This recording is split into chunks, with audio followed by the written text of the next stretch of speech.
Muito bem, vamos para a terceira parte da exposição, da conversa aqui sobre o pensamento do Pareto e ver se eu consigo encerrar para não ficar tão extenso, né? Aqui em 3 vídeos de 15 minutos, 14 minutos e pouco. E eu entro aqui na parte que é a mais importante para pensarmos a política, né? Se eu disse que as ações são lógicas, não lógicas, etc., que na política tem muito de abstração e tudo mais, a questão é o seguinte, retomando aqui um pouquinho o Mosca, que ele não nega, né, mas ele amplia esse conceito do Mosca, de que por algum motivo alguns indivíduos vão se sobressair mais. E, e portanto, o governo será de poucos, os que vão se sobressaindo, uma elite. Eu não sei se você sabe a expressão elite, né? A palavra é aquela elite de origem francesa, se eu não me engano, né? Que é aquela nata que fica acima do leite, né? Então é que está sobre a grande maioria do conteúdo ali, né? Porque assim, eu falei do Mosca e disse que, né, que as pessoas vão se sobressaindo por vários motivos, riqueza, nascimento, mérito próprio, esforço, etc. e tal. E o que se observa, eu até mencionei Maquiavel, né? Se vamos olhar a política realisticamente, aquilo que aconteceu, se observa que uma minoria organizada se sobrepõe sobre a maioria, que é mais desorganizada. O que eu quero dizer com isso? Essa é a elite, o pouco que governa muito. Não tem aqui um conceito moral da elite, mas é um conceito da eficiência. É assim, vamos depois fazer uma ponte com o Michels, Robert Michels, né? Sociologia dos partidos políticos, das organizações. Ele não fala isso, né? Isso é decorrência de um outro autor, mas aqui já está assim. É sempre cabe o paralelo pelo seguinte: qualquer organização, uma igreja, uma escola, uma fábrica, um clube, né?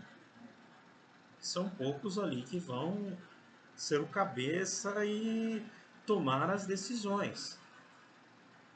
É o critério da eficiência. Porque as sociedades precisam se organizar. Elas têm uma hierarquia para essa organização. Né? Então, poucos vão governar muitos. Mas aí a pergunta que poderiam fazer, né, que não quer calar. Bom, então ele viu que a história, no seu decorrer, um conceito que ele usa que é de circulação das elites. Elas vão mudando, elas vão se transformando, vão decaindo e outras vão assumindo o lugar. E o que leva a cunhar aquela famosa frase bastante conhecida, né, do Pareto, que é: a história é um cemitério das oligarquias, das aristocracias, que vão sendo substituídas umas pelas outras. Essa é uma constante. Pois bem, aí poderia se perguntar, mas o que faz uma decaírem e outras assumirem? Então, se a minoria se perpetuaria no poder e governaria eternamente. Mas acontece que tem vários fatores que podem levar à decadência de uma elite e a substituição por outra. Vocês se lembram aquela analogia, quem leu, né, quem sabe, aquela analogia que o Maquiavel fazia entre as formas de governar, né, como leão, como raposa, que o leão é aquela coisa mais guerreira, dura, hard, né, mais autoritária, e a raposa muito mais pelo convencimento, pelas ideias, pelo processo civilizatório. Qual é melhor? Não temos uma resposta. Qual é melhor assim? Porque o melhor é quem sabe combinar essas duas estilos. Não dá nem para ser tanto. Elas vão decaindo porque, enfim, essa combinação não é muito certa. Muitas vezes elites decaíram por serem muitos leão, né? As elites que são guerreiras, tal, né? Na história da humanidade, pega a antiguidade, elite espartana vai para a guerra, morre na guerra, né? Então, né, um regime tão forte, espartano, etc., pode levar a essa decadência. E as raposas também, né? Acontece muito na história, é um diagnóstico ali no período pré-revolução burguesa, né? As elites estavam ali na nobreza, ideia dos reis filósofos, pensando na série de questões sociais, mas eles ali no mundo à parte, né? Não, a ciência, o progresso vai levar, etc.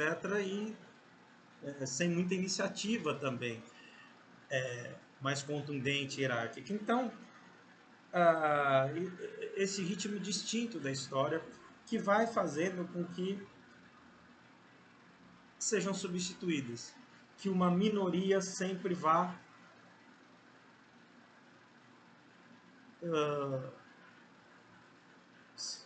dominando e sendo substituída por outra minoria. E então é interessante pensar essa trajetória, essa circulação das elites, ela pode ser feita de forma violenta, não violenta. O fato é que elas vão decaindo. Mas é interessante pensar que esse autor, que veio de uma corrente do liberalismo econômico e tal, e passa a ser um crítico muito grande dessa corrente, né? Porque na verdade, como se isso tudo fosse um discurso muito bonito e tal, né? Fossem gerando elites muito raposas, com certo perigo da própria desagregação ali, né? E mudanças que teriam que acontecer, né? E passa a ser, o final da vida, muito mais simpático a ideia de um Estado mais contundente, né? Dizem que teve um certo flerte até com o fascismo. O próprio Aron não considera essa hipótese muito verdadeira, né? E, e, mas é sério que ele teve uma certa simpatia em algum momento, mas ele mesmo reconhece ali em 22, né? A Cristina Buarque chama a atenção que ele diz, né, que a confiança que ele tinha, né, naquela Irlanda, no líder e tal, naquele regime que estava se impondo, minguou, foi minguando, etc. Por que talvez esse flat? Porque a ideia de você ali ter um líder, né, que substitua essas elites que são mais corrompidas, etc., fazendo uma mediação mais direta com o povo, e a abstração, portanto, fica menor nessa floreio todo que ele considera a democracia, o liberalismo. Eu estou dizendo que o Pareto, tá bem? Que o Pareto diz, né? Lembrando que o Mosca também tinha toda essa crítica à democracia parlamentar, etc., mas com relação ao perigo fascismo, ele se ancorou nisso e falou, bom, é o menos ruim possível, né? Onde dá para se ancorar. Então é isso, né? O que eu acho importante ter em mente? Estamos aqui, teoria das elites. A impossibilidade, assim como o Mosca, de você ter um governo ou que plenamente socialista, que todo mundo é igual, ou da democracia pelo povo, liberalismo dos direitos, todo, enfim. Uma minoria sempre se apropria, ela se destaca por uma questão de eficiência, né? Por uma questão de saber os meandros, acabar aprendendo os meandros, as estruturas do poder e tornar a sociedade eficiente e tudo mais. Para terminar, quando eu chamo a atenção do Mosca, eu falo assim, muito se conflui no pensamento dos dois, e ele reconhece isso, mas também temos que reconhecer, ele então foi influenciado diretamente, dizem, quase um plágio, né? Mas ele reconhece, influenciou, mas ele sistematizou, tentou sistematizar muito mais que o Mosca, né? Assim, até quando ele vai falar de como alguns indivíduos se destacam perante aos outros, etc. Mas eu quero só chamar a atenção, nesse livrinho, depois quem tiver interesse, em alguns anexos tem várias cartas enfim, dele, é, textos autobiográficos. Isso é muito interessante para quem trabalha com as ciências humanas, porque é nesse momento, muitas vezes, que se explica até melhor a teoria, o que quer se dizer, né? E nessa relação dele com o Mosca, ele, ele diz o seguinte, o caro amigo Antonucci, de março de 1908. Na teoria da circulação de elites existem vários aspectos. O fato de que sempre é uma minoria que governa, é bem, é bem verdade que Mosca disse isso, mas é verdade também que muitos outros fizeram antes dele. Nunca pretendi ter o mínimo direito de prioridade sobre tal teoria. Então, também nunca disse que descobri a América. Dizer. Então, primeiro ponto, teoria das elites. Minoria que governa a maioria. Segundo, o fato de que a sociedade humana não é homogênea, de que nela existe elites. Isso também é coisa velha e nunca afirmei ter feito qualquer descoberta nesse campo. Então, esse é um ponto pacífico, né, na teoria das elites. Não, sempre é uma minoria que governa e as elites, né? A sociedade humana não é homogênea, não somos todos iguais em talento, esforço, sorte, né, de nascimento ou não. Então, portanto, se somos todos diferentes, você não consegue criar uma sociedade igual com todos diferentes, pela sua essência diferente, né? Então, por isso que tem as elites. Agora, o fato, diz o Pareto, o fato de que as elites, as aristocracias, não duram, degeneram-se, coisa igualmente conhecidíssima, até mesmo Dante trata desse assunto. Ou seja, que elas também não são perenes, elas não são eternas, elas decaem. Até no Dante, o escritor, tá essa coisa, né, dessa questão. E diz para finalizar aqui nossa exposição, eu peguei todos esses fatos e tratei de reuni-los, de buscar seu nexo, e isso deu origem a uma teoria que verifiquei com os fatos históricos. Não citei Mosca a esse respeito, porque que eu saiba ele nunca fez isso. Reivindico apenas a teoria global, não os vários fatos que unidos a constituem. Vou parar por aqui, mas é isso.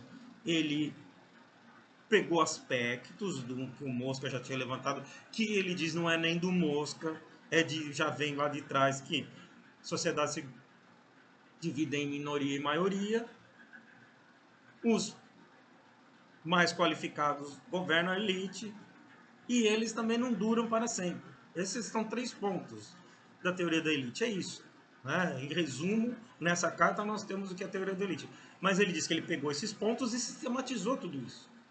Né? Então reivindicando e aí ele fala que tem mais o que fazer do que perder tempo com essa discussão, né? E terminando ele fala em Aristóteles encontrou-se Darwin várias outras belas coisas em Dante, encontrou, enfim, como se as elites circulam, né? Decaem, cai muito mais as ideias, né? Elas não tem muito que donos, né? E é isso que ele está querendo dizer, mas nesses 3 pontos eu acho que fica claro aí do que se trata a teoria das elites. É claro que aqui tivemos que recortar muita coisa, né? Ficou um pouco mais na superfície, mas do pensamento do Pareto daria para abrir vários leques, várias ramificações para a gente pensar, mas em resumo, só como material de apoio, é isso. Obrigado pela atenção e espero que ajude.